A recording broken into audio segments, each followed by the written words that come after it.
I'm your host, Peter. On today's episode, the boys and I will be previewing the 2022 summer seasonal lineup. Gentlemen, we had a chance to go over the list today. Want to get your initial thoughts on what you thought of what's coming up. Are you excited for anything in particular? And just like your overall sense of like what we're looking at for summer 2022. Yeah, so for me, to give an analogy, this season coming up has a whole bunch of, as far as the original shows goes, a Tome game, Life is Hard for Mobs, where everything looks bad, but maybe some of it will be good. And I so I'm like just, that. I'm picking some dart throws. It's like, if this is executed better than I think it's going to be, this will be enjoyable. And so that's sort of how I'm approaching the bulk of this season. There's a few things that I think lots of people will like, but it's sort of a short list. So, we'll see how it goes. As for me, there's like one thing in particular that I'm a little bit excited about. There's like one show, and then other than that, nothing else matters really. Like almost nothing else matters. This season is going to be really rough for casual watchers who are not willing to, like Miles said, rough out a few storms. I think personally, I don't know. I mean, there's a couple sequels that seem pretty cool or that people are excited for, but I personally have like four shows that I am like considering watching, let alone guaranteed watching. I think there's like two that I know I'm watching, so it's gonna be tough. But Pete, this is where we pretend to be excited for a couple of those shows. So why don't we start? Well, as the actual resident anime fan, I am actually Yeah. looking forward to a handful. However, even due to my like excessive anime watching, I do think that this is going to be a catch-up season. There are some shows that I put on my backlog that I'm going to be starting this season, like Summertime Render. I'm going to be starting it this season. That way it wraps up and I'll be able to review the following. And to watch Golden Kamuy Season 3 to get ready for Season 4 for October. Stuff like that. But there are a handful of shows that I am actually like really looking forward to. And just for our listeners slash viewers for this format, normally what we do is we don't focus on sequels for our preview. However, since this season is so stacked with sequels, we're going to break it up into two sections. The first half is going to be the non-sequels. Second half is going to be the sequels. If you are looking for something specific, in the comments below, there's going to be timestamps for the shows that we're going to be talking about. So you can pick and choose and jump to wherever we're doing. Because if we are talking sequels, we might be talking a little bit of spoilers. We'll do our best not to, but no promises. So there's our spoiler warning. So gentlemen, let's get into our first show that it is the number one most planned to watch non-sequel according to Mal, and that's Call of the Night. Kou is a typical middle school student on the surface, relatively good at studies in I can't use that word. It is fun with his classmates. He put on a lot of effort into maintaining his facade. One day, however, he decides to stop pretending and quit school, developing insomnia as a result of having no daytime outlet for his energy. When taking walks alone at night, he feels marginally better, though he is aware of his inability to sleep and should be considered as a serious problem. On one walk, Kou meets a weird girl named Nazuna, who diagnoses the cause of his sleepiness. Despite making changes in his life, he still is holding himself back from experiencing true freedom. He says that he won't be able to sleep unless he is satisfied with how he spends his waking hours. When it appears that she has resolved his current worries, Nazuna invites him back to her apartment to share a futon. After a while, unaware that he is only feigning unconsciousness, she leans over and bites him on the neck.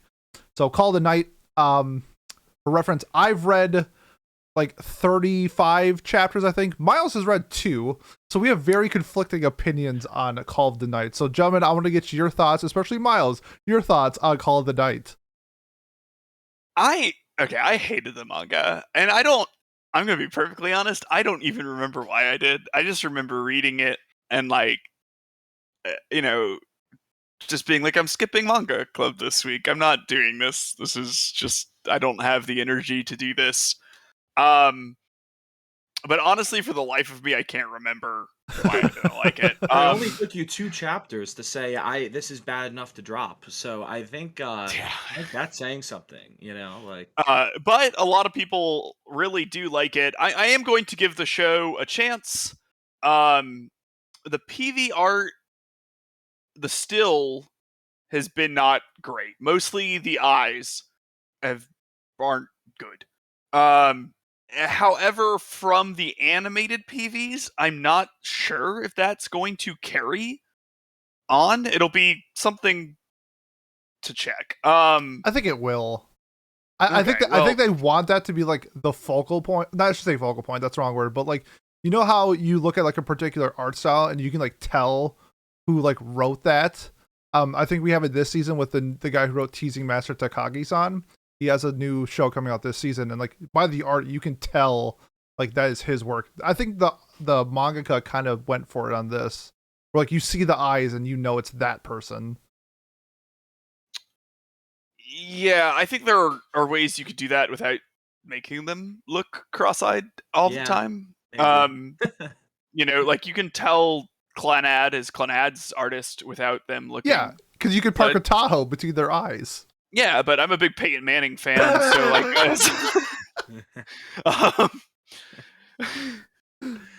That's a good one. I don't know. The anatomy is just a bit weird. Like I'm looking at this first visual preview, and the woman's breasts look very strange. And I don't know. Art isn't the most important thing, but it is something that I am concerned about. That said, I will check it out. The atmosphere of it is fucking awesome. Like I love that whole restless night, wandering around sort of aimlessly gloomy feel that this gets done pretty well. So I'm going to give it another chance. I know that you and Jay really like it. I hope that the art doesn't bother me too much. It probably won't, but I think when we talk to Pat about this, it will bother him too much, and I get that. So, Yeah. you I don't know, know. I'll give it a shot if people say it's good, but like again, like I remember the first PV art came out for this like 4 or 5 months ago when they first announced, oh, it's getting an anime, and it's the girl sitting on the swing, and she's cross-eyed. Yeah. She's literally cross-eyed, and it's like, wait, is she actually that in the show or in the manga? And it's just like, no, she's not disabled, or sorry, I shouldn't say disabled, like handicapped in any way, like that. It's like, no, that's just how it looks for some reason. And I was like, well, that's stupid. Like, this is how you're announcing the show. I don't know. Again, maybe it's a stylistic choice. I just don't get it. And then, like Miles said, a couple of the other art, it's weird. Like the stills are just weird. I don't know, man.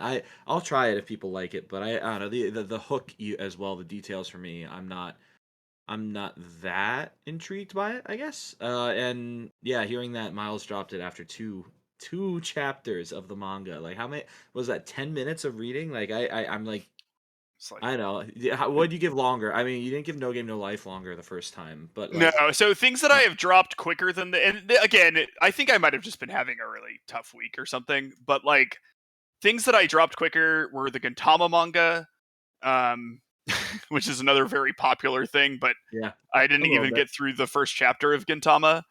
Um, and then No Game No Life I did drop in like a minute and 20 seconds or whenever they show what's her name's vagina just on the screen, and I dropped it. I was Shiro. I wasn't dealing Yeah. with that. Yeah. It was but yeah, this was a pretty quick drop for me, and yeah, who knows. No, Well, the character design seems pretty boring for me too. I'm not as hype about it as it's weird though seeing that it's like the top non-sequel. Well, maybe it's not weird given the season, but it just seems weird to me that this is like the top show. 'Cause Yeah. is the manga really that popular? it's pretty Like, It's pretty popular. Yeah. I've seen it where a lot of times the volumes are out of stock and we're waiting for like reprints. I don't think it's like super crazy popular, but it's popular enough to now on Mal. It's the most popular like plan to watch non sequel. Like Ew, 100K. vampires. Yeah, that's a lot of people. It is a lot of people, but it has the theme of vampire too, so that's another knock for it on my end. The main character is a vampire. Yeah. There you go. All right. It ties into the story that if Miles read more, he would understand like kind of the concept between and the vampire. But it's kind of coming of age as well in this situation where the main character feels a little out of place, even though like he's not really like a loser. Like he's good at grades and stuff like that. He doesn't feel like he belongs anywhere. He just can't find like a purpose. And him being in night and then starting to hang out with like vampires kind of has like a really cool twist on like how his character like develops. And I've read, so I've probably read which will probably be season 1. I'm guessing I've read like 6 volumes, and that's like 5-6 volumes is usually like a 12 episode season. And I think this is going to get pretty well received. It wouldn't surprise me if that this is a kind of a popular show getting a second season maybe in like 2 years or something like that. It kind of has that vibe to it. But to me, I mean, I have the manga at 9. I think it's really fun. It's very quirky at times. It's not labeled as a comedy, but there is a lot of like comedy elements to this story that they do just because of, you know, the emphasis of a non-serious vampire. Like they do crazy shit with like flying and like being able to do things that normal humans can't. You see that like expressed in the show. And to me, that's kind of like, I don't know. It's a lot of fun. It's a really fun show. It kind of gives me like Mob Psycho vibes, where it's like it's for the most of the time it's not serious, but they can like turn it to like a serious moment like really fast. And Call the Night can kind of does that. So I'm looking forward to it. Miles and Pat are like wishy washy. We'll see. Maybe they'll give it the old college try, but yeah, I'm definitely going to give it a try because like this is something that I really conceptually want to like. You know what I mean? Like unlike Pat, like I'm big into vampires. I love the environmental design on this. Like the character design is not great, but it's also not like I don't know, terrible or anything. It's average. Yeah, it's fine. And like I like the whole finding yourself in this supernatural place when you don't fit in normally. And I do remember the main character not being like boring, right? Like he's not like a boring main character. He just doesn't know what he wants to do with his life, which is, I think something that everyone's gone through at a time or two. Yeah. So it's relatable, but it's not blank slatey. So I don't know. I'll definitely give it another try. It took me 3 times playing Mass Effect before I finally beat it, and I loved it. And I dropped it very early on. So sometimes you just have to be in the right mood for something, and so that's why I'm going to give this another try. So Call the Night is Mass Effect. Yes. If you're a big Mass Effect fan, make sure to check out Call of the Night. Yes. Made by Liden Films, by the way, who did Tokyo Revengers and I guess Yamada-kun and Seven Witches is their other big show. They've done a lot of other random mediocre stuff. Yeah, they're an average studio. Yeah, I guess Cells at Work Black was pretty good that they did recently. A bunch of Initial D stuff. Yeah. Oh, did they do Boarding School Juliet? Yes, they did. That was a fun banger. Speaking of bangers, gentlemen, shall we move on to the next banger? Absolutely. My stepsister is now my ex-girlfriend. Couldn't be more anime than this. A certain boy and girl in middle school become lovers, flirted with each other, and disagreed over trivial things, became more frequently irritated with each other than excited, and ended up breaking up at graduation. And so the two of them, Mizuto and Yume, would wind up meeting each other in the most unexpected fashion. Isn't it obvious that I'm the elder brother? Isn't it obvious that I'm the elder sister? The children of the partner of their parents' remarriage were ex-lovers? ? The former couple, mindful of their parents' feelings, decide on a sibling rule where the one who becomes conscious of the other as the opposite sex loses. But when they encounter each other in the bathroom, commute to and from school along with the memories of the past and living under the same roof, just how do they disregard each other? Gentlemen, I know I don't have to say much about this because if you couldn't tell by the synopsis, that this is peak fiction, what the kids call on Twitter these days. This is a staple, a monument of anime. But just in case I'm incorrect, I would like to get your thoughts. So, what I have to say about the show is that Pat, who is just very, high and mighty about vampires as a concept, who is very picky about all this stuff, is going to be super hyped for this fucking piece of garbage. No, I'm not. Get out of here. Listen. If it's soap opera, then it's going to be fun. If it tries to take itself seriously, then it's going to suck. And there's no doubt about that. I don't know.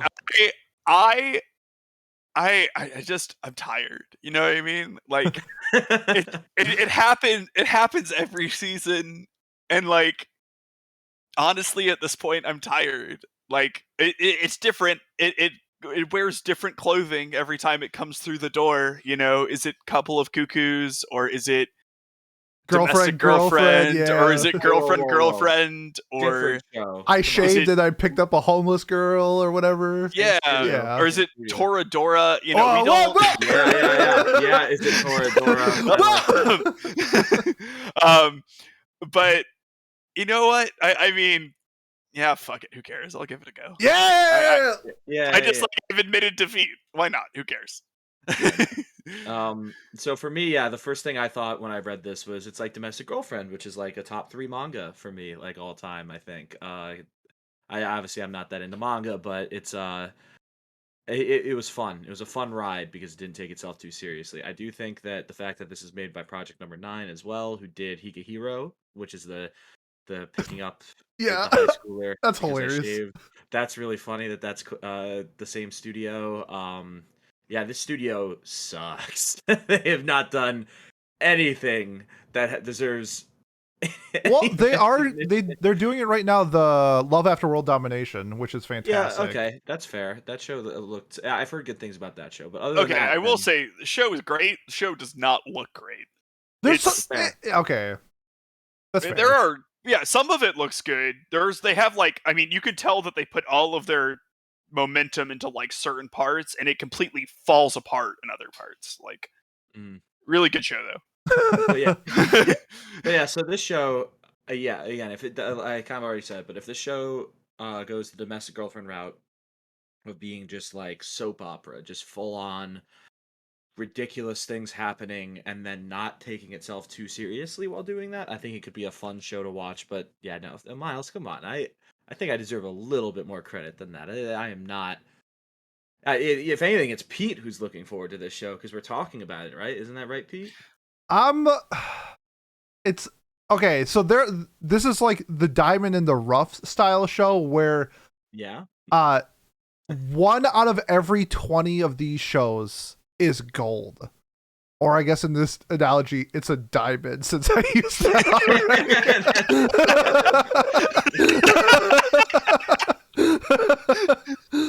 Wow, I am bad at this. So It's amiable, by the way. The okay. word is amiable. Okay, Yeah. there's the PV looks exactly like a show that I love, and if Has listened to this, he'll love it too. It's called Bob Tier Character Tomozaki-kun, and it has like I looked up like the picture of it. It looks exactly like this, and if it's like that, I'm going to love it.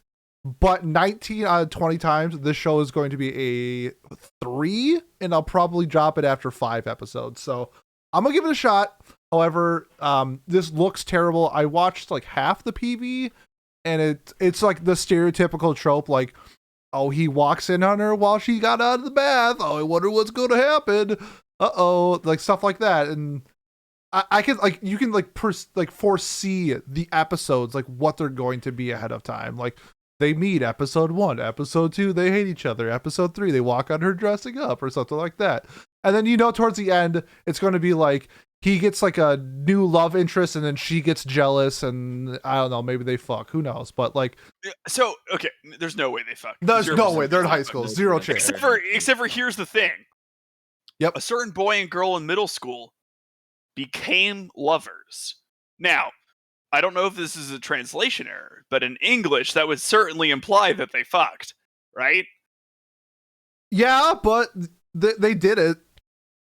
Like, Okay. there's no chance. That's like I think that there's a few little pieces of things like maybe they'll actually kiss each other at some point, like, or there's another like male character in the cover art. That's a good sign. Is it? Like unironically, you know what I mean? Because that This would be better as a softcore porn than like as a serious anime. this is a comedy romance. I don't know. I don't think this is. I don't know. We'll have to see. I have like a, I have a, Just say it. God, So yeah, sorry. I mean, I have some hope for it. I have some hope for it. I do. You don't have to lie to people. You know what I'm this not looks lying. like? I'm not lying. Now some hope is like you can have hope over anything. Hope doesn't need to be substantiated. Like There was 2 seasons ago. It was called like the rom-com where the childhood friend never loses or something like that, where like they tried to like do a twist on like the love triangle / harem everyone thing. was the childhood And it was friend. it was just trash. We're like, that's what this looks like. This honestly looks awful. It's gonna be a show like Shikamori where like the best character is like the 7th character in the show. Like that's what this has written all over it for This me. is going to be better than Shikamori. Ooh, hot take. You know what? Yep. Here's a hot take. Almost every show we talk about Save it- today. Save it for the review.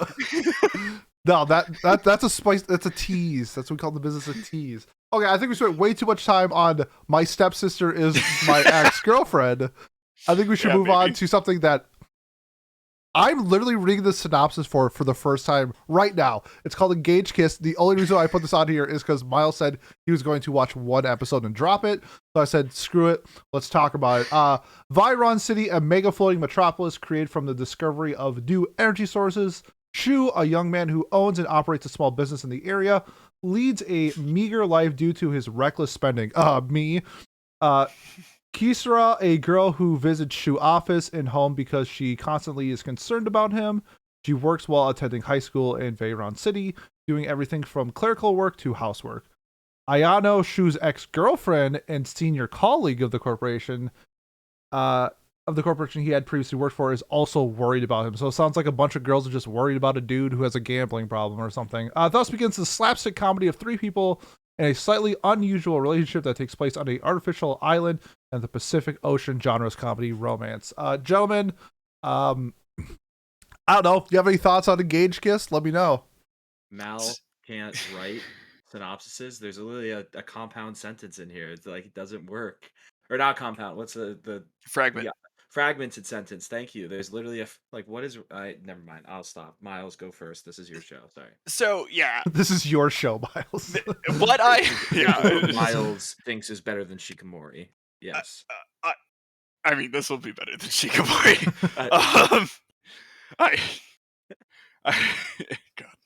God.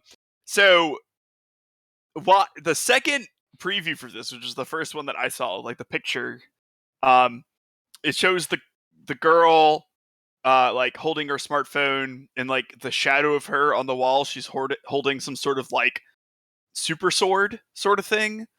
And I was like, wow, that looks awesome. I had no idea what the show is about, but like I'm a sucker for when shadows are different than they're supposed to be. Like I think that's just a really fun trope.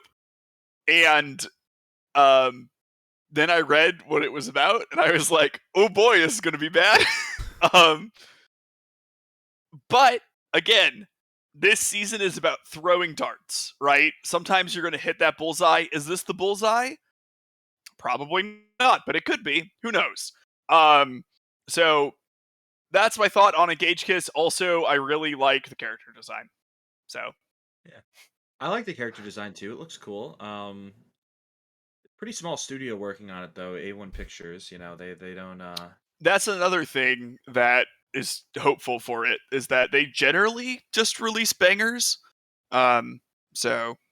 Well, it'll look good even if it isn't fun or good, I guess is maybe the way to look at it, right? Like obviously A1 does a lot of things. SAO, Your Lie in April, Kaguya, Fairy Tail, a lot of very, very popular shows. So I don't know, I think that's what this show has going for it.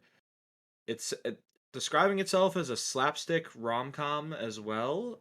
Again, Yeah, that's not the vibe I got from looking at it. Is that the vibe you get from looking at it? The only thing I can think of is one of the characters is dressed as a nun.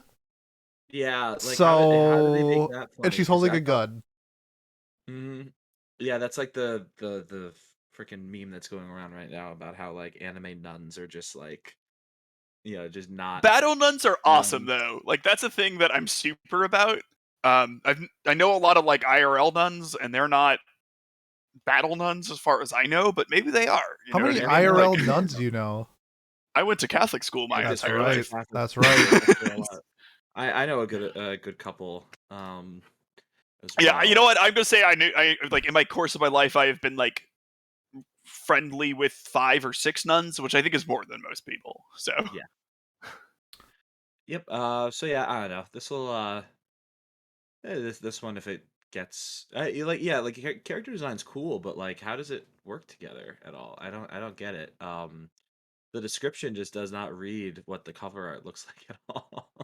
It reminds me of like The cover art looks like Data Live almost to me, like yeah, it's weird. like what's that god awful show? Guilty Crown. yeah, I was So getting like Guilty Crown vibes. yeah, so this like reminds me of like Guilty Crown, but like maybe they just do like strictly slice of life bits with it. Like I don't know. They're holding guns, so I'm gonna guess no. Because there's He's like holding, the like, girl the with the scissors blue too. hair in one of the PV pictures is in like an office suit. She's got like a pencil skirt, and then the next PV picture, she's in like a space suit with a SMG. So I don't really get the vibes. So she's like Yeah. a clerical worker by day, space assassin by night or something. Yeah, they do that like duality of the people, right? Like they have some PVs where everyone besides the battle nun is in like very casual attire, and then other ones where they're all, space fighters or whatever. So I don't know. I'm going to give it a go for sure. I think that if I had to say the quality of show that I think this would end up being, it would be, oh dear, what was that music anime? OP Destiny, baby. Yes, Yeah. yes. So I think if I had to guess, I would guess this is more of a Talk to OP Destiny. I like that. Yeah, but I was, Talked could have been good, and this Yeah. might be able to be good. I just say I like that comparison. I did not like talk OP Destiny. Yes. Okay, well Distinction. that's Engage Kiss. My favorite show of all yeah. time. The only thing I could think of is that it airs on Sundays, and usually Sundays are pretty open for me. So maybe I'll watch it just because my Sundays are open. So we'll That's see. God's Engage sake. Kiss. That's supposed to be open. Okay. All right. Because of yeah. Sorry. If you don't keep them open, the nun will battle you. Yeah, you're right.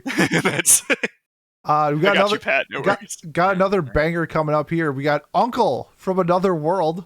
Okay, no, this is a wow. These are all my recommendations. I'm garbage. Yeah, you're trash, bro. Let me read the synopsis real quick, though. It's really short.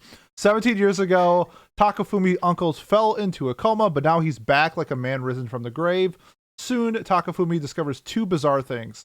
His uncle treasures video games above all else, and while comatose, he was actually transported to another world as some heroic guardian.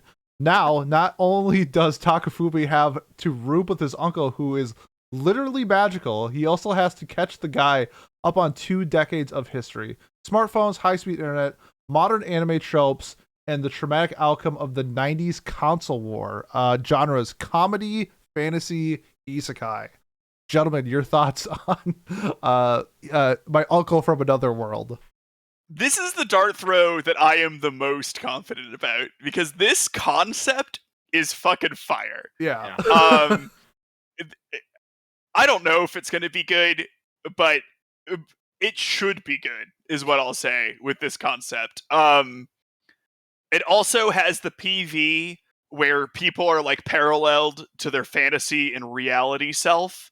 And like, again, as I said in the last show that I made us talk about, I'm a huge fan of that trope. And that's one of the things that caught my eye. I love the idea of some guy having like been in a coma for 20 years and or 30 years now or whatever, and like he was isekai'd, and like what happens when you make it back to your world, like what is that like? And it just seems like there could be a whole bunch of fun hijinks, and there'll be a melding of the two worlds, I imagine. I don't know. I'm pretty interested in it. Pat, what do you think? It's made by Atelier Pontdark, which has only ever done Ganbare Doki-chan, which I loved that show. So Yeah, it was a fun show. but that's like short form. So is this? I wonder if this is short form, especially. I would watch this because it seems like it would be really funny. The concept that synopsis is great. I think it's great. the PV art is a little scary. I don't like his look. You know, I know he's supposed to look like shit because he's coming out of a coma for 17 years or whatever, but God, he's creepy. Like the PV, like where he's just smiling. It's I'm good. But yeah, like the concept does sound really funny. It's like a different version of Kongming almost. It feels like, Oh right? yeah. Like that. Obviously slightly less drastic of a change in culture and everything, but I don't know. I could see this being pretty funny. Yeah, it looks pretty solid. There's some negatives though for the fan base. One is this is on Netflix, so it's probably going to be in Netflix jail. So it's either going to be like one of two things. We're going to get it all at once, or we're going to get it like 4 weeks after the fact that it airs in Japan. Uh, it's now that Pat said it might be a short form. I feel like I'm leaning that it will be a short form. I'm getting like Way of the House Husband vibes, kind of where that was also a short form. It'll be interesting to see. Miles, you mentioned it earlier. It does look like they can the universes kind of like parallel each other. There's like a scene where like the uncle is pulling a sword out of like a dimension, so it looks like he might be has some ties to like both worlds that he can like conjure some magic or some shit and get in some hijinks. And but it sounds like he just wants to play video games, so it'll be interesting to see where it goes. I'm looking forward to it. It seems pretty funny. Not a whole lot to say about it just until I get more of it, but I like the concept more than I don't know than my hype, I guess I should say. Yeah, I mean it's a comedy, so right, it's either funny or it's not, and Yeah. like that's what it is. Yep. So Yep. Everything's 50-50. All right. Well, that was Isekai Uncle. Next up, we got Lucifer and the Biscuit Hammer. One day, college student Yuhi is approached by a talking lizard, Sir Noi Crescent. Crescent immediately launches into a fantastical story. The powerful mage Animus intends to destroy the Earth with his giant biscuit hammer, a huge contraption looming high in Earth's orbit. Earth's only hope lies with the princess and her beast knights, whose task is to protect the princess and defeat Animus. There's more to it, but I've read a fourth of this, and that's essentially like what it is they're trying to defeat this giant looming hammer that's like hovering over the earth, but like not everybody can see it. And then there's some like hijinks that goes on with it. So was it genres action, adventure, comedy, drama? It is a sign-in. It has a little bit more mature themes in it from what I've read. Gentlemen, your thoughts on Lucifer and the Biscuit Hammer? yeah, so with a name like Lucifer or the Biscuit Hammer, I wasn't planning on watching it, but it does seem like something that I should give a go. I like sign-ins generally. I like the concept of like impending doom. Like the hammer feels a little bit like Majora's Mask or something. Yes, that's a very good comparison. So you just have this like constant reminder of the task you need to do, and you can see the effect that has on the people who can see it and stuff like that. Like that seems pretty interesting. I know that people really like this. Yeah, it's an Um, 8.4 for its manga. yeah, so I'm definitely going to give it a try.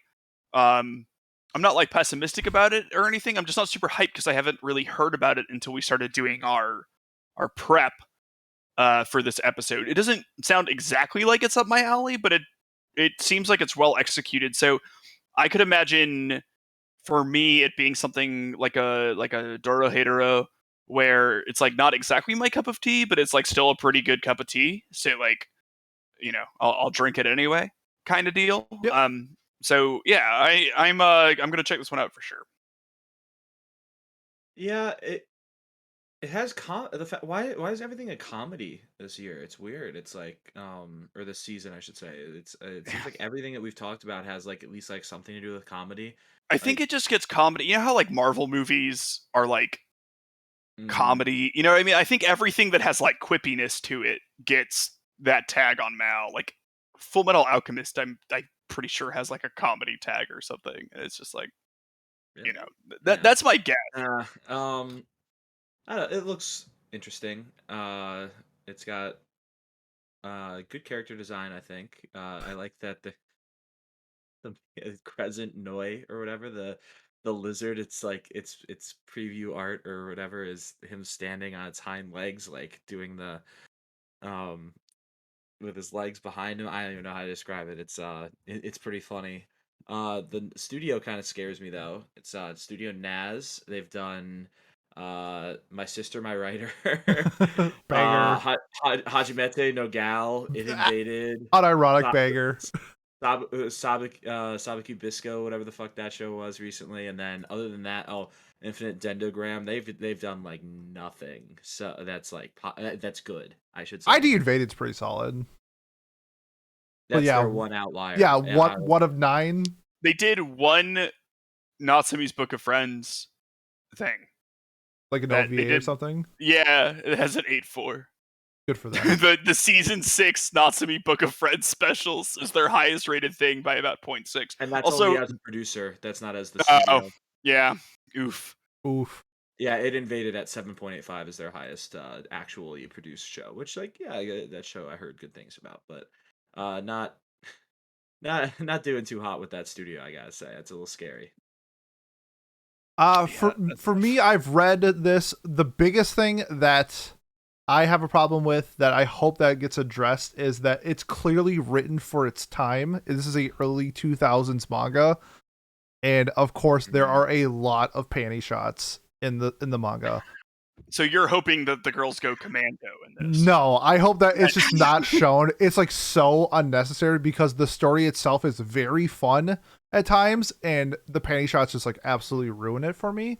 Okay. But it's a cool like fantasy like like Zero to Hero type of story where the impending doom of this giant hammer that's going to smash the earth unless they like start beefing up themselves and while protecting the princess. And then they have like these familiars that are like a lizard or a dog and stuff like this. The Beast Knights, essentially, that's what they're called. So it You has can like answer the comedy thing then for us. Like, well, what? the banter between like the familiars is pretty funny. The banter between like the characters are pretty good because they're college students and they have to like study for the exam, but at 3:00 they have to go do like strength training, stuff like that. So there's it's not like a funny story. It's more of like the dialogue itself is pretty funny. It's like the banter that you would hope to expect of like 19-year-olds trying to save the world type of thing. It's pretty good. Yeah, but honestly, my biggest problem is the constant panty shots. It's just not funny at all. But I mean, other than that, that's literally like my only issue with the manga. It's really fun. It's paced really well. It has like a like kind of like I brought up earlier, kind of like a mob thing where it's really lighthearted and fun for the most part, but then there are serious undertones with the characters and the knights and the situations that they're put in where it's not it's labeled as a seinen, so like you can put the context for that. It's not a shonen, if you catch my drift. Like shit happens with the characters, so people die in this story. And Wow. yeah, it's handled well and it's handled seriously. It's not a joke, but the concept of a talking lizard trying to make you into a knight is funny. So if you're a fan of like fantasy style shows, I would definitely recommend Lucifer and the Biscuit Hammer. I'm looking forward to seeing it get animated. It's not super like detailed, so that's why the studio that it's attached to is just like whatever, like who cares? It's not that big of a deal. So I'm looking forward to Lucifer and the Biscuit Hammer, and I hope that they just cut out the panty shots. That's all I'm asking for. Next show, one guy here really likes it. This will be my first jump into the RWBY fandom. We got RWBY, the Ice Queendom. Pat, do you want to read the synopsis or? Sure, I would Okay. love to. I actually haven't read what the synopsis is yet on this. Just You know, because like the names and stuff, so I'd probably I know it. every character and everything. This is one of my favorite things, one of my favorite pieces of media, mainly because I love the world building, the character design is awesome, and I love the passion that was put into the original by the original creators of this series into the series itself.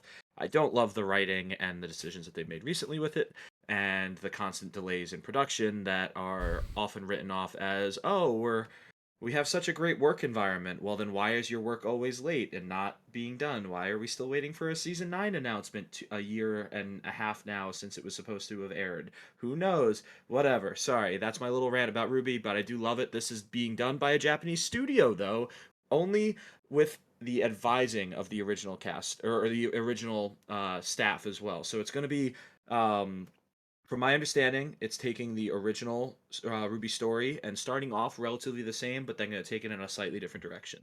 So I'm very curious to see where they go. But yes, so RWBY Ice Queendom. It is in the world of Remnant. Humans and faunus, human-animal hybrids, carry on in their everyday lives despite the omnipresent threat of the monstrous Grimm.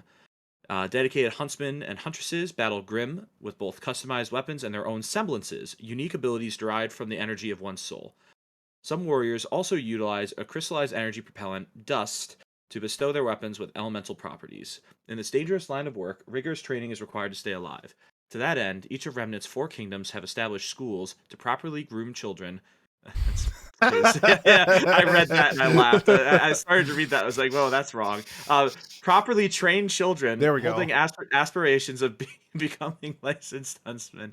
That's terrible. That's a Why different show that we're watching. Mal is terrible. At Beacon Academy in the Kingdom of Vale, a promising group of future huntresses makes their debut as Team RWBY.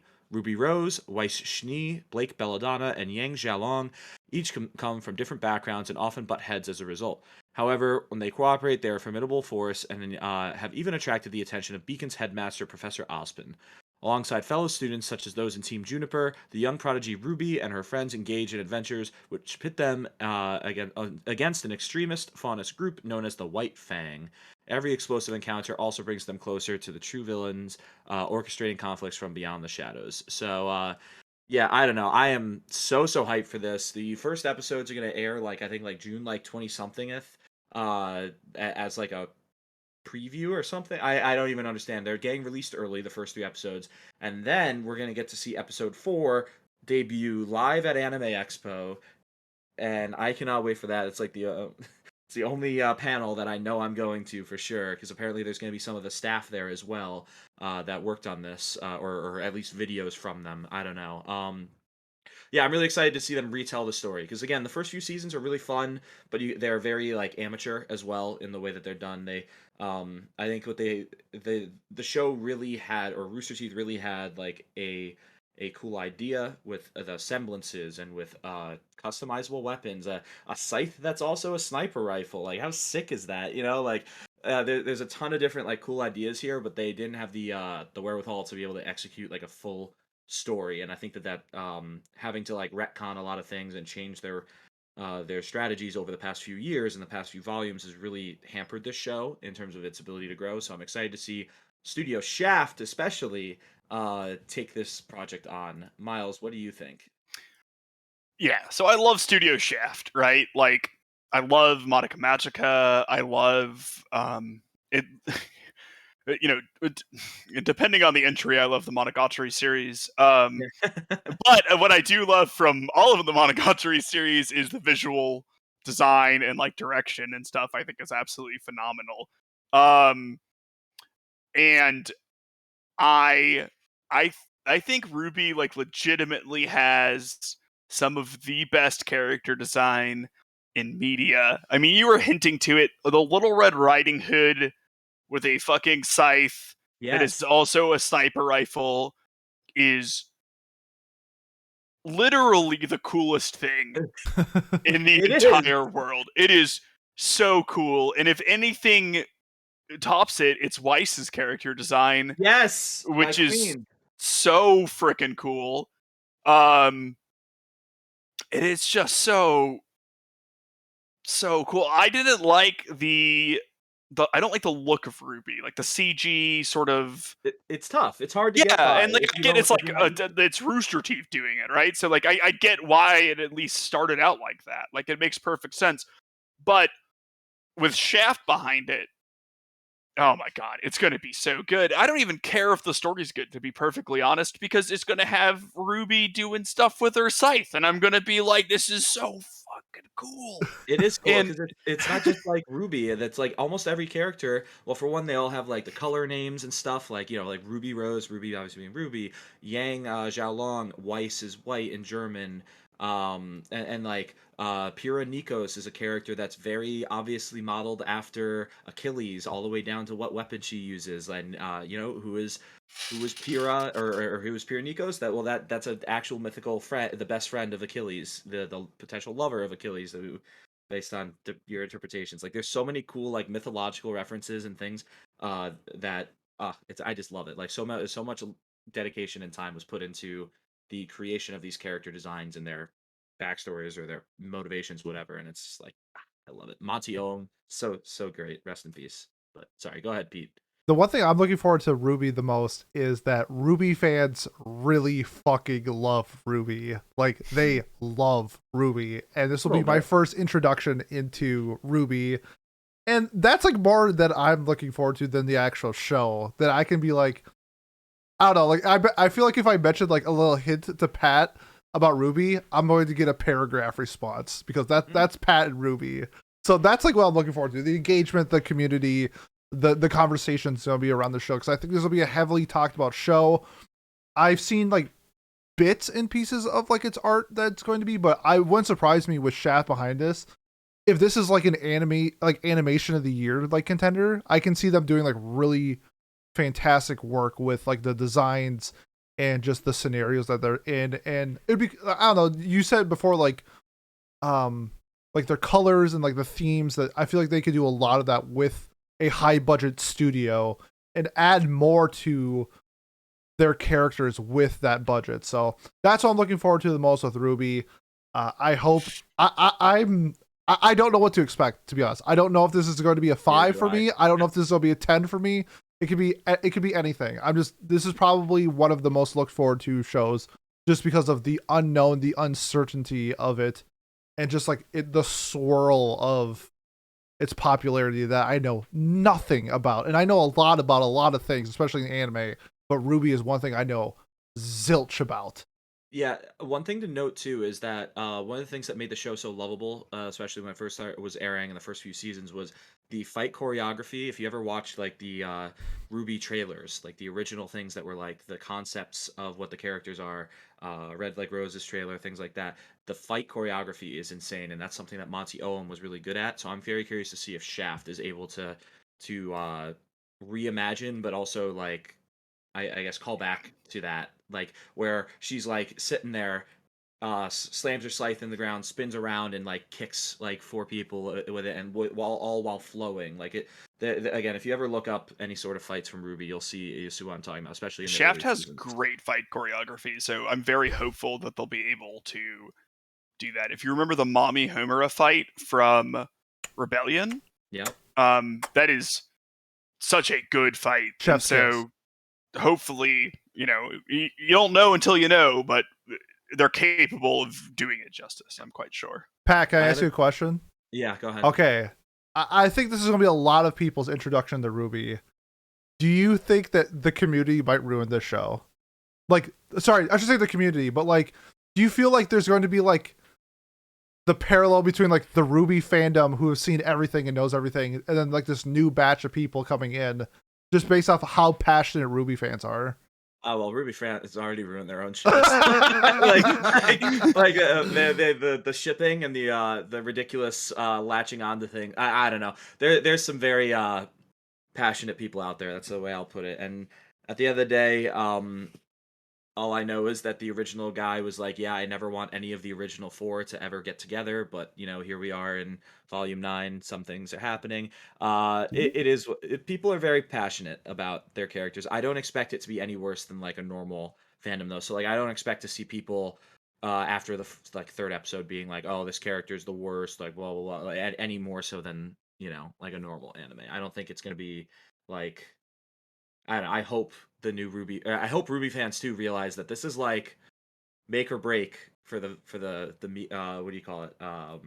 The IP essentially. Sure. Like, if this shits the bed, we're not getting volume 10. We might get volume 9 still, but we're not getting volume 10, So hype this up, get people to like it, get people interested in RWBY again that might initially be turned off by the fact that the first season, it is hard to watch. Like, it's fun. I look back on it fondly, but like if you look at it without having someone whispering in your ear, oh, it looks better sooner. Oh, wait for the fights. You're just gonna shut it off because you're gonna be like, this looks like shit. What am I? It's like Forest Fairy 5. What am I watching? Like. So I think it's important to really encourage people to like it more rather than like gatekeep it like some people Sure. might. I feel Oh, you. can't wait. I have not been so excited for a show in probably a long time, and other than maybe Kenshin, which will come out in who knows when, in 6 months, 8 months, who knows. But this is good.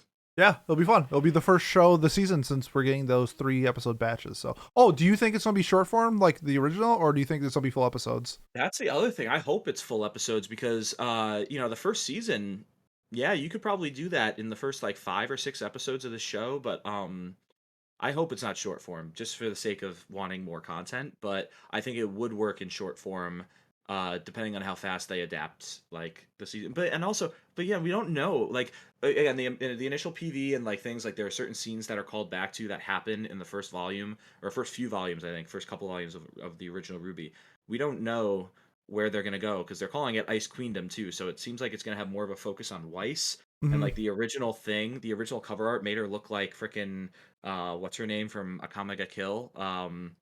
As As death. Death. And it was just like, wait, what is she doing sitting like, because like she's the heiress to her company's fortune and like whatever, but in the original series she kind of cuts herself off from that because she wants to like reclaim the name from her father, who's kind of bastardized the company or bastardized the name that they built or whatever. So I'm so curious to see, like, do they keep her being kind of like a bitchy brat at like they did in the first season, or like how are they going to make it different? That's what I'm really gonna be curious about. So what you're saying is Weiss's best girl? Yes. Okay. You've heard me say that a million fucking. She's sitting on my wall for a reason. Like, yeah, she is best girl by a mile because she's shown the most character growth out of all of the 4 main cast in 8 volumes so far. So, I don't know. Again, I could talk about RWBY forever. I'm sorry, we stretched this into a 20-minute segment. Nah, it's all good. I like the passion. So yeah, I think all of us are gonna be checking out RWBY, and so should you. How about another show that probably I'm gonna be watching? That's the Yakuza Guide to Babysitting. Kirishima is the right-hand man of the Sakurai crime family. For him, the job is a perfect excuse to let out his violent instincts and run wild, earning the nickname the Demon King of Sakura or Sakuragagi or something. It seems that nothing will stand in his way of his vicious nature, but one day he receives an assignment like never before from his boss. Babysitting his daughter. Is this heartwarming or blood-curdling? Story of a little girl and her Yakuza caretaker. Genre is comedy, slice of life. This is right up my alley, boys, but I feel like I might be the only one, so I want to get your thoughts on the Yakuza Guide to Babysitting.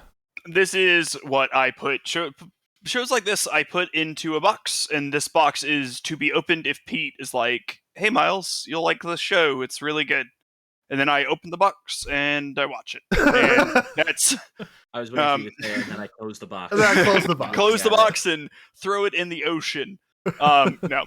So I don't know. This is for you, Pete. I'm glad you like it. It really does sound like it's gonna be good for you. Not Thank for you. me, though. I'm probably not gonna watch it. I think it could be just like summarized down to, well, first off, it's got 2 studios listed, which is never a good thing. Although one of them is Feel, which did the seasons 2 and 3 of Origairu and a couple other things. Oh well, Kiss X Sis. Banger. Yeah, bangers. Bangers only from this studio. But I don't know. I think it's gonna boil down to, like, do they sexualize a little girl at all or not? Like, I hope not. I don't think hope so. not. Well, that's the thing. So if it's not, then this could be pretty funny. Yeah, Like this. shows like this have a pretty good track record with stuff like that, I find, for the most part. You know what I mean? Like, You hope what's so. the Hinamatsuri? Yeah. yeah. Way of the House Husband, right? Another one, or Yeah. maybe not the exact same. Everything besides Usagi Drops manga Yeah. has a pretty good. and Sweetness and Lightning, like, maybe as well. Like, I Yeah. don't know. Well, actually, I haven't watched more than like 3 clips from that show, so I couldn't report to its goodness or not. But I don't know. It's alright. This seems like it would be fun, and but like also like Miles said, like it's not gonna like change my life or my perspective on Damn, life. what if it So did though? that would be. What if it like quite legit shocking. changed your life? Made me realize I wanted to be a Yakuza member. Or a Yeah, no, babysitter. no, no. Kids are awful. Yeah, I don't know. I really don't know what to say. Again, if it's funny and it doesn't overly like sexualize the child, overly I should say sexualize the child at all, then it'll be funny. As long as And it sexualizes the child the just a little proper bit, amount. which is zero. Yes, which is zero. Then it could be funny. I don't know. It seems like there's a lot of adult characters there, like in the cover art. Like, how is it like a whole family that they're looking at? So Like, I don't know. what I think happens is that other Yakuza members also are caretakers for other like syndicates kids, and they kind of like form a group or something like that, where like they're all Yakuza members, but they're all stuck That sounds pretty babysitting funny, these like actually. It syndicate sounds. bosses' kids. I'm getting sold on this a little bit. I don't know. The art style is okay too. It looks like It it's looks fine. like Science fell in love, like that Yeah, art it does. style. It does. I Or saw the Hero even. Like, I yeah. I saw the PV video, and the comedy kind of reminded me of Psyche K a little bit, so that had me excited since I'm a huge fan of that show. It looks fun. I like the concept of like the Yakuza being a babysitter. It's silly. It's fun. To me, this is like this is my style of show. I'm going to watch every episode, and I'm gonna give it a 7. Like this is just a Pete show, and that I'm not going into expecting the world, but I'm expecting it to be silly and heartwarming a little bit. That's kind of just what I'm thinking. So, gentlemen, any final thoughts on this show? Otherwise, we can move on to the last one. Yeah, let's move on. Cool. The last non-sequel that we're going to be talking about, it's pronounced DECO or DECO. Sounds like it has a couple different pronunciations. The story begins when Barry, an average girl from an average home, meets Hack, a girl who looks like a boy. Charmed by Hack, Barry meets up with the team Hack leads, the Ghost Detective Club. Members of this club are socially dead, working invisibly within the digitally controlled society of Tom Sawyer. As she works with the group, Barry learns about Zero, a mysterious figure who lurks within Tom Sawyer's underground. She and Hack decide to chase down this figure, and in time the truth behind the city is revealed. Not a whole lot of information other than it's Science Saru, which, that means this show probably is going to kick ass. So, gentlemen, your thoughts on DECO? Yeah, so this is like, first off, this is the type of show where Pat and I fight about the subject matter or the subjective topic that is art and what makes art good. It looks fun. I like this. This looks like goofy enough to be fun. Okay, But, like, yeah, it's objectively ugly, but it's fun. I'm yeah, kidding. it just as I was saying, this is yeah. But yeah, I love how vibrant it looks. Like it looks like it's like goofy and you get to do like fun sort of stuff, but it's Science Saru, and like almost everything they make is really good in some way or form, and unique and animated well. So I'm excited to watch it and give it a go. You know what I mean? Like, could this be Japan Sinks? We'll find out, but it'll probably at least be Heke Monogatari. You know what I mean? Like that to me is like the floor. But I'm excited. I really like the character design, and I love the color use. I love the saturation. I love just how bright and vibrant the world that they're in looks. So I'm excited to watch it. Yeah, it looks interesting. I like you said, like the art. It's like it almost doesn't look like anime. It almost looks like Cartoon Network. Like has that look to it. I like it. I think it'll be interesting. It'll be like a cool take, I guess, on this. And I don't really understand the synopsis that much either. It's gonna be weird to see what they're doing. Like Tom Sawyer's name being brought up is gonna be like, is it actually relevant, or do they just call it that because like English is cool? Like they usually do sometimes with English words. So we'll have to see. It's another one of those shows though that for sure I will not like start watching, but if I hear a lot of people talking about it or something, like Odd Taxi as an example is a show that like you go back to after a few episodes because everyone's saying how great it is, and then I think that's where I'm getting heavy Odd Taxi vibes. That stylish show. Also, I don't know. if you have seen Summer Wars, but I'm kind of getting Summer War vibes from it, where I think there might be, or Bell, if you saw Bell, there's kind of like two parallels. There's like the real world and the virtual world. I'm kind of getting those type of vibes where maybe like this DECO world that they're in is like a VR type of thing, like an Oasis from Ready Player One. And then they have like an outside world thing too. I don't know. It'll be interesting. There's not a whole lot of information to go off on about this show other than just it's Science Saru. It's kind of like what Miles said. I think at minimum, like the worst this show could be is a 7. I mean, they're like, let's see. I mean, their track record, Ping Pong, just absolute banger. Aizoken banger. Haiki Monogatari, which was I thought was pretty good. So for me, Science Saru is just like, oh, and Devil May Cry Baby. Like, I mean, they just do like really good work, except for Japan 6. Like, like they do like. So sometimes like you're ready for the game and somebody like ties your laces together and you didn't see it, and that's what Japan 6 was. But most of the time you're ready for the game and you're playing it, and that's what Science Saru brings to the table. To me, I'm expecting a fantastic story, animations that are going to blow me out of the water, and I'm along for the ride. Gentlemen, do you have any other thoughts on you, Deco? All right, I'll take silence as no. All right. Yeah, we're good. All right, so that's going to wrap up our non-sequel stuff. We're going to get into a few sequels that we will be watching, or at least I will be watching. First up, the long-anticipated 10-year drought is over. We have The Devil is a Part-Timer Season 2. When it was announced, I just assumed it was a April Fool's joke, but then I realized it wasn't on April Fool's, so we get what a lot of people have been asking for like the next season 2 win question. A lot of people put Devil as a part-timer, Grimgar season 2 win, but No Game No Life season 2. I mean that's the new one, right? we can pass on that one. But what was a few months ago we watched this first season for Watch Club, and I think we all had a pretty enjoyable time watching it. Whether we thought it was good or not, we thought it was fun at least. So. Second season, I've read this entire season for the manga. I know what's going to happen, but I want to get your guys' thoughts on what you're expecting for season 2, especially we kind of know based off the PVR, like the story where it's going. So gentlemen, your thoughts on The Devil is a Part-Timer season 2. I really enjoyed The Devil is a Part-Timer season 1. I can't explain why, but my desire to watch this has decreased over time.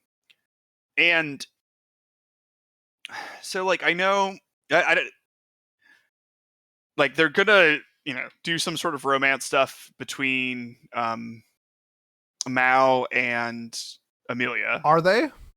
Yes, they will at least hint to it, and they will I don't want to get too into spoilers, but you can see that there's a baby in the preview, and they will probably raise it together in some form. And like that's like fun, and that can be cute and everything, but like it's important to remember that Mao is Hitler, in their universe. Yeah, like literally Hitler. And so I don't know. It's been like weird to me to like they don't explore that a lot, and I don't know if they're going to, and I don't know. We'll find out. The sort of slice of life stuff, I think, loses some impact if you go away from the actual like drama and the past that these people had together. And from my understanding, that's the direction that it goes. You would be correct. Okay, so we will see. I'll probably watch it, and I'll probably enjoy it. But I was really, really looking forward to this, and now I'm just sort of like, maybe I'm not. I don't know. It's sort of it's a weird thing. I really liked season 1 though, so I'll probably get the fuck over it. I think it's just been such a gap that like you start thinking about things too much, and you like overanalyze the show, and like you do all that stuff that you might not. This is the thing I do. And then know. this happened to me with Stranger Things. I was like the most recent season of Stranger Things, I was like, I don't want to watch this. I'm fucking sick of this show. Like, I've thought about it so much, and like, it's gonna just do the same. And then I watched all the episodes that were on Netflix, and I was like, that was really good. Why did I not want to watch this? This is really good. So, I imagine this could be like a situation like that. I can't explain why I'm hesitant, but I am a little hesitant. I'm worried, So that's those are my thoughts. Yeah, I don't have a ton for it. I'm sure I'd enjoy watching it, but I've got other things that I want to watch instead that are gonna take priority over this for sure. And it was cool, but I was never on the season 2 hype train because I only watched it like 3 months ago as well, just like with Watch Club. So I never, for a lot of people, I'm sure that they're a lot more excited about this than I am. There are some things that I'm not looking forward to in this. They changed studios, and you can tell that the art is much different than before. Studio was at 3H's, and they're most known for like Princess Principal and SAO not progressive alternative. And Flip Flappers. Yeah. Who would have forgot about Rifle Flip Flappers? is beautiful. How do you forget about Rifle is beautiful? Which is one of the worst animated shows I've ever seen. Yeah. So I have an inkling that this is going to be. I'm trying to think of like. I don't know. I foresee production issues in the future for this show. This is going to be like a 7 Deadly Sins season 3, where they switched from Perot to Feel or whatever, and they just shit the bed and outsource everything. I have a feeling that we're going to get outsourced stuff. It's going to look bad. People are going to complain, even though it's probably not that big of a deal, and it's probably going to be like if I saw this at like a 6.2 on Mal, I wouldn't be surprised. But as somebody who has read the source material, I'm really looking forward to this arc. It's the new edition of Alice Ramus. The child that they have she's super fun, and it adds like a really fun dynamic to the story because she's not just a baby. Spoiler alert. And then we get like a new antagonist with Gabriel and some other people that get introduced into the story. So I'm looking forward to it. I'm not super hyped, but I can understand like why it's the most planned to watch show for next season. I think a lot of people are just like finally looking forward to the meme of season 2 when of Devil is a Part-Timer, and then finally getting it, and then people just be like, whatever, like it is what it is. So yeah. A concern for this is that they didn't get the Crown Handler movies for Princess Principal, which are very well animated. So yeah, it's just the main show, which is not something that I realized when going through it. So we'll see. What's up? Yeah. No, I feel you. However, are we ready for this show? Is probably gonna be the most talked about show, I feel like, next season. Rent a Girlfriend season 2. Wow, I got a lot of things to say about this. I haven't really dug deep into Rent a Girlfriend ever since I kind of blacked it out of my memory from my previous review of season 1, where I thought it was just pretty trash, and then I gave it a 5 anyway. The show is stupid fun. Like the main character won my worst character of the year that year when I did that. However, I'm a huge Sumi simp. Sumi gang for life. Chizuru is a great female lead. I like her, and I like the drama aspects of Rent a Girlfriend. I just really hate the main character. So I think Pat's seen season 1. Miles, I don't think you've watched the second of the show, but I want to get your thoughts on season 2 of Rent a Girlfriend.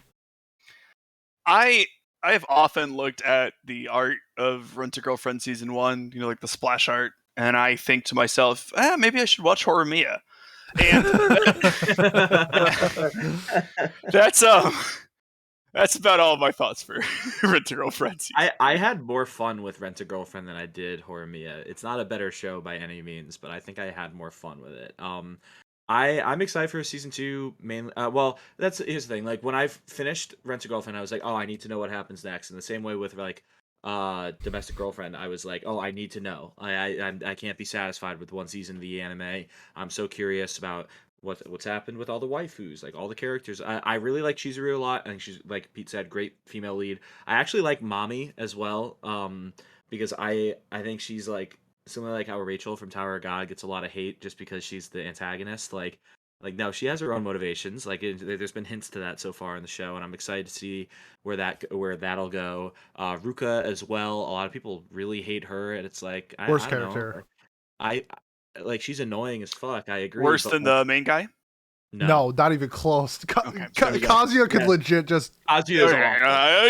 You said she was the worst character, Yeah, so I no. was She's the surprised. I don't view Kazuya as a character. He is a steaming pile of dog turds. No, but I like Ruka though, because like the whole thing with her, or her whole thing is that she's like, oh, no one, my heart, I have a problem with my heart, and like my heart doesn't beat normally, whatever.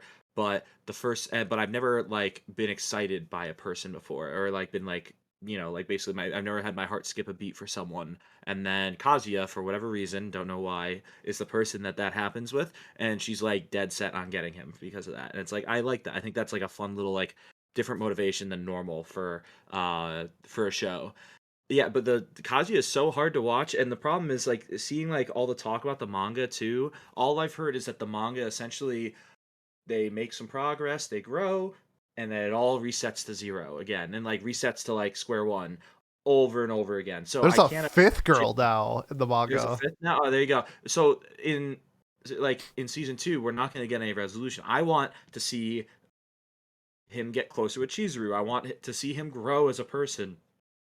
That is not what's happened in the manga, and the manga is like way ahead of this at this point too. It's like probably It's on like five it's on like volume like 26 or something ridiculous. that's like 200 chapters, so that's like at least like 6 or 7 seasons probably of this away from any sort of progress. So unless they Yeah. go anime only, I'm probably not even gonna watch this show at this point, because it's just like I'm just gonna get frustrated by it, and I have enough frustrating things in my life, I don't need that. It looks good though. Like I think it's the same studio, TMS. Yeah, I they did think the first so. one.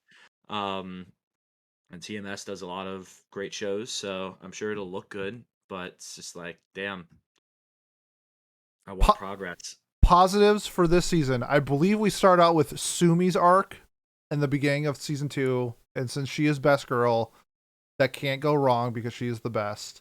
Cons, like Pat said, we have like 9 seasons left of Rent a Girlfriend, and the manga is still going.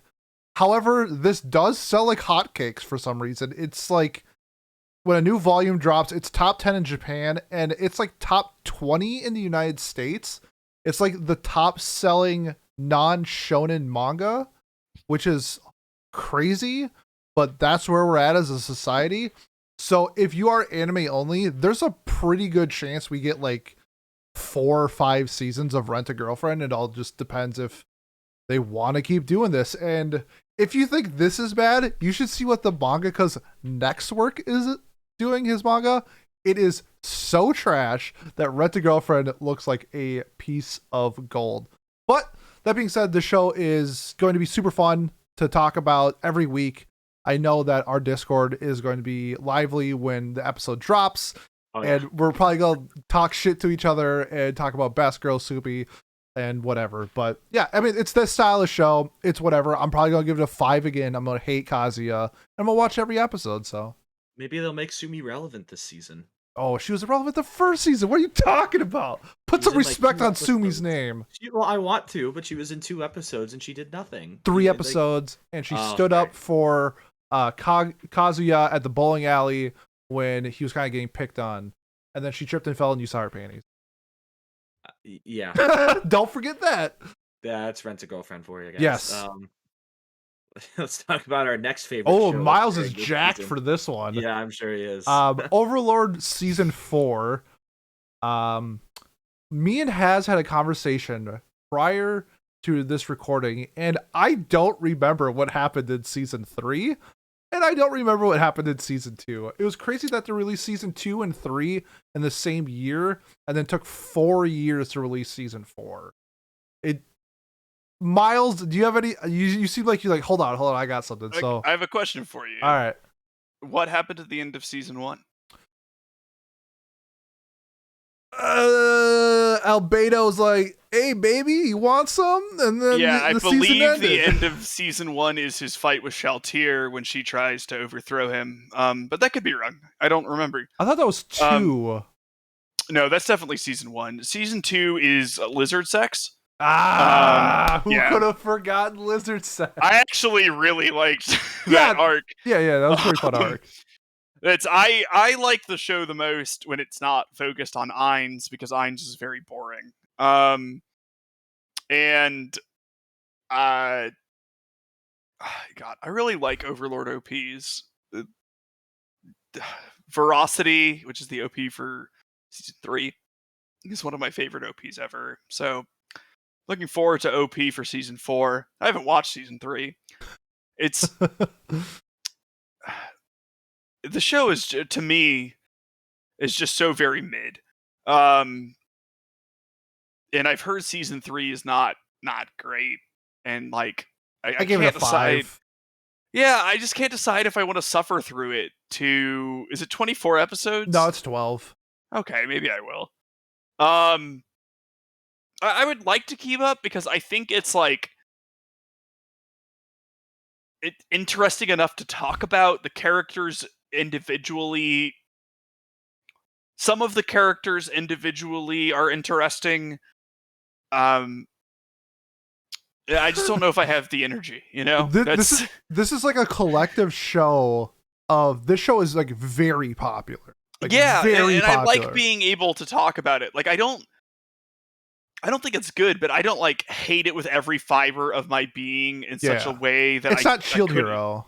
Yeah, like I can have fun talking about the show, even though I don't like the show that much. You know what I mean? Like it's fun to be in the community and participate with the community. And Overlord is the 73rd most popular anime ever.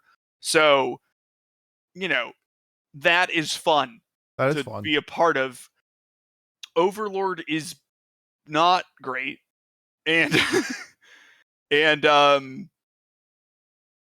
yeah. So like it's hard to talk about. Do you have any thoughts, Pat? I haven't watched the first, second, or third season of Overlord. The OPs are like okay. And, did I sell it on you? Well, you guys selling me on Overlord is impossible because I have no interest in the show other than when it's on Isekai Quartet, the movie or whatever is coming next from that medium. Because they're funny characters on Isekai Quartet. I enjoy them there, but I don't know, man. Like if I was like 14, I would want to watch the show or go back and watch the show. But I'm not. I'm 24. Holy fuck, that was wow. I'm 10 years older. Exposed. Humble brag. Yeah, little bit. Yeah, well, you know, I'm just too mature for a show like this. Yeah, let's go. It's just not good. No, yeah, maybe. Maybe. I'm gonna say maybe. But you know how like in like our Discord, like we like collectively don't like Attack on Titan, but there's like 2 or 3 people that like generally enjoy Attack on Titan. Like, I don't think there's anybody in our Discord that like likes Overlord. They're like, I can't wait for season 4 or something like that. Does Sora not like Overlord? He might. He likes everything, but like, I guess I haven't heard him like voice his thoughts on Overlord. I guess so. Sora, if you're listening, we don't have know. we don't have any like oh, I can't wait for RWBY, right? Like with Overlord, right? Like we don't have anyone coming out. Yeah, there's no one who is like, it's their jam, right? Like they are. Because of how popular it is. Yeah, like I guess you would expect that, like, or even like Pat with SAO, even, you know what I mean? Yeah. Like, I don't think we have anyone. Like, if this was peak Isekai and we were talking Log Horizon season 4, you know, I would just be like, even after season 3. Season 3 was okay. It was a setup for season 4 if we get it. Season 3 is objectively terrible if we don't get a season 4. But season 1 and 2 are great. But yeah, we still have Overlord stands, and that's fine. It's just, I'm gonna watch this, and I hope that the animation is better than season 3, because oh my god, I don't know what happened to their budget, but I guess they used it, which is crazy. Madhouse is my favorite studio, and the CG in the show honestly looks like X-Arms or Giabate or something. It is horrendous. Not bad, horrendous CGI in the show. And I don't even care about CGI. It's so bad. It's so out of place. It takes you out of the fights. It takes you out of the scene. And I just hope we don't get this. They have 4 years, 4-year break for season 4. At least put a little bit more effort and money into this, please. That's all I ask. Gentlemen, any last thoughts on Overlord season 4? Nope. All right, cool. Let's move on to a show that I'm actually very excited for. Shadow's House season 2. A fantastic, unique twist on like supernatural slice of life with like a smidge. I don't know if horror's the right word, but like that like light horror mystery-esque show. I don't know what you would describe it. I watched this. Miles watched this. It was like a nominee for like my slice of life of the year. I thoroughly enjoyed it. The ED is, I don't know, my second or third best ED of all time. It was the second best ED of last year, which is pretty impressive. I mean, it won by a landslide, but yeah, I don't think the same person is doing the ED this year. Let me double check. We are not, so that sucks. But that was something I was hoping we'd get, but we'll see. Yeah, right. They're doing the opening. Yeah, the person who did the ED is doing the OP, so that's good. And then Clarice is doing the ending. Clarice is great. Yeah, that's stacked. Okay, OP ED are stacked for the season. Yeah. Gentlemen, thoughts on Shadow's House season 2? I really liked Shadow's House. I thought that the Maze arc dragged a little bit, but I guess they were waiting for more manga to come out when they did that, which is like I feel like you could just like wait a season before you publish your show or whatever, but I guess we should have enough they're gonna have to do like a little course correction because of some anime original stuff. But from the manga fans, I've heard that this is like really like where it gets going. So I'm excited about it. I love the character design. I love the setting. I love the vibe. I love the atmosphere. Just everything about this, I think, is absolutely fantastic. So I will be watching this for sure. Yeah, but it's Cloverworks getting a second season. Yep. That's a little you bit. You beat me to it. It's everyone's favorite thing to do is roast them. Do you count movies as second seasons? Go ahead, say it. Go ahead and say because it. Say it. I will, because that means that unless you're a hypocrite, that the Bunny Girl Senpai movie is a good second season. And so Cloverworks is capable of good second seasons. I know. You know what else is a good second season? Don't say it. The Promised Neverland. Redacted.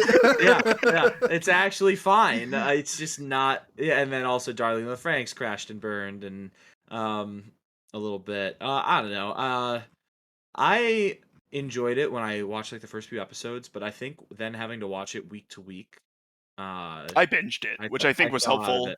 I fell out of it so quickly, like four episodes in, I think is when I like really just was like, I'm not watching this anymore. And then I did binge it to finish it at the end of the season, and I think it was better then, but I don't know. I'm not that invested in it. I'm not as into mystery as you are either. So I think that's where it loses me a little bit. Like I like a good mystery, but I feel like this is like it's good, but it's not like enough to like hook me, I guess. I don't know.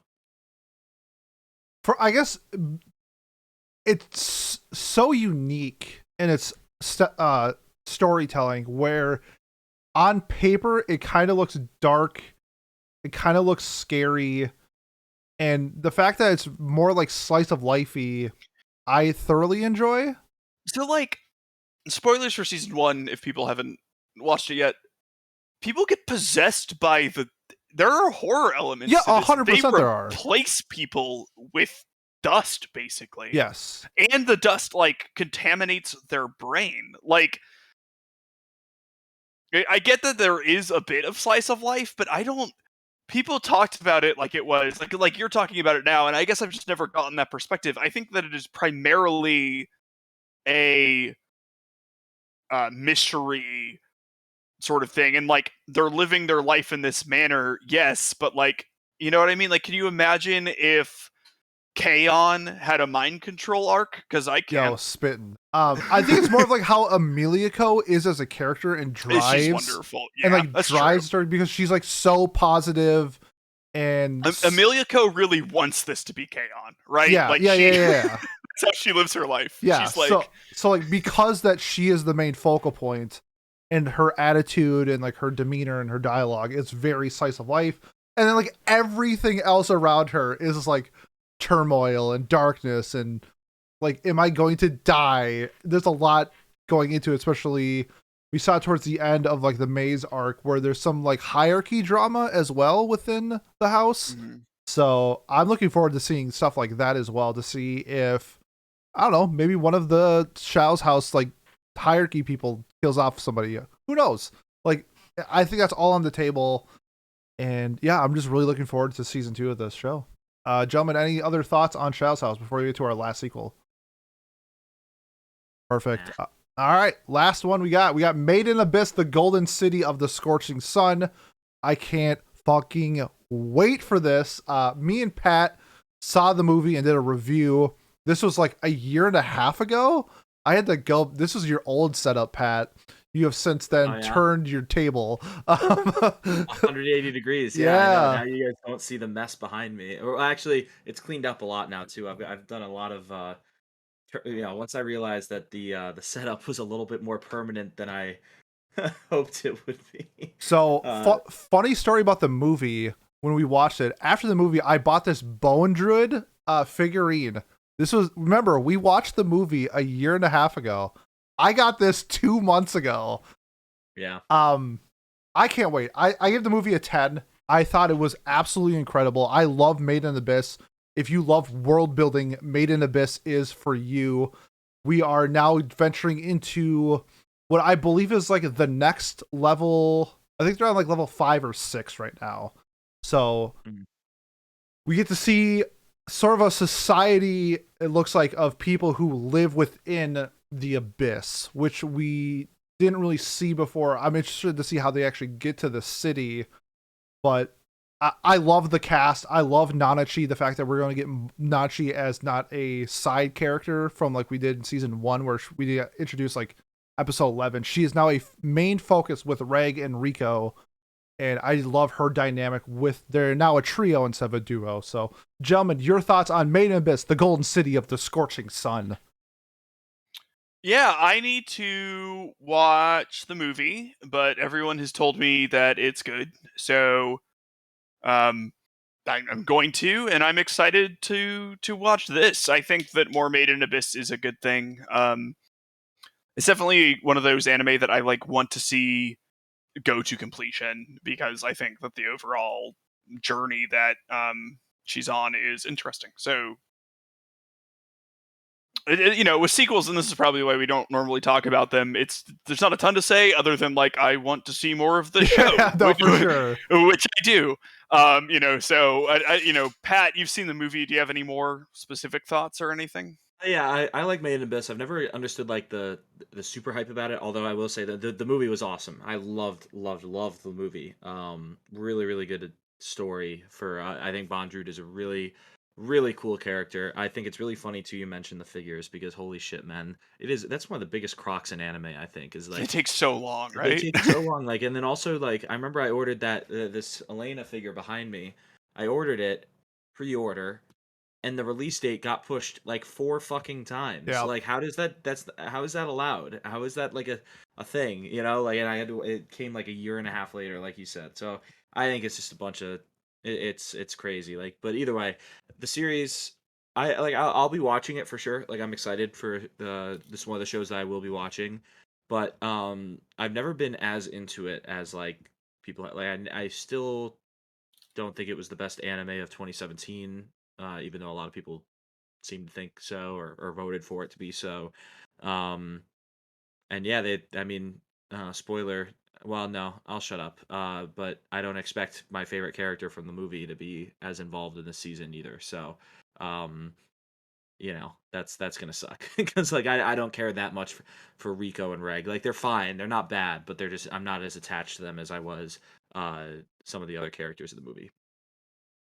Fun fact, Made in Abyss, and a show that Pat's gonna talk about after we do our like speed round Classroom of the Elite, same season, same year, and they're both getting sequels today. So that's gonna be really fun. But But yeah, that's going to wrap up our overall like what we're watching. Now we're gonna do sort of like the speed round, I guess we can put it, of like the shows that we are also planning on watching. But I also, if you're out there listening and you like us and you like this style, let us know what you're planning on watching and try to sell us on something, and maybe that we will watch it. So Miles or Pat, do you guys want to go first, since I'm probably gonna have like 10 more than you guys? I'm done. So Pat, perfect. go ahead. All right, yeah. So again, Classroom of the Elite, second season. I remember watching the original show way back, like I don't think right when it aired, but like probably like 2019, 2018. So like I just found it on Crunchyroll, thought it sounded interesting, and I binged almost all of it in one or 2 days. This was back in college.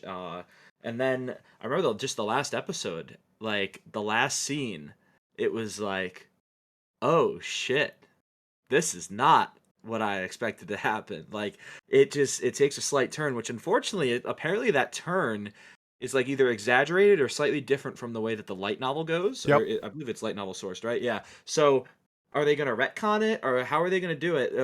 Because they go different directions essentially. So I'll be very curious to see what the second season is like. But I'm actually kind of excited for it because the main character was really really fun to watch. Even if he was just like an incel's wet dream of like themselves in a show. Just literally like a Reddit commenter in a show. Couple movies to watch out for. SAO Progressive technically does air this season. It'll air sometime in September 10th, it looks like, in Japan. So hopefully we'll get that early next year in the States. December is my guess. Yeah, hopefully either December. Yeah, December, I guess, like last year, or January even, I'd take. There's a movie called where'd it go? Natsu e no Tunnel Sayonara no Deguchi that looks like vaguely interesting. That's also airing in September in Japan. It's the tunnel to summer, the exit of goodbye. Sounds interesting. A little bit of mystery. The synopsis is pretty cool. And then the last anime that I will be watching a lot of this summer, it's this political drama. It's an OVA that I'm very excited to get started on. That's airing this season. Called Legend of the Galactic Heroes. So yeah, that's that obviously that aired way back in the 80s and 90s. So this is a bit of a shit post, but I'm this is my take on this season. It's RWBY, it's I guess a couple of the sequels, and I'm gonna be watching a lot of I'm finally gonna be able to sit down and watch Legend of the Galactic Heroes, because how the hell does it have 9.03 on Mal if it's not the best thing ever from the 90s? And damn it, does it sound cool. Yang gang all day. For me, I'm going to be watching Danmachi season 4, even though I hated season 3. I will be watching hopefully every episode, but we'll see. The end of season 3 kind of really like dragged and was pretty bad, but it's super popular and I want to talk about it, so I'm probably going to hate watch it.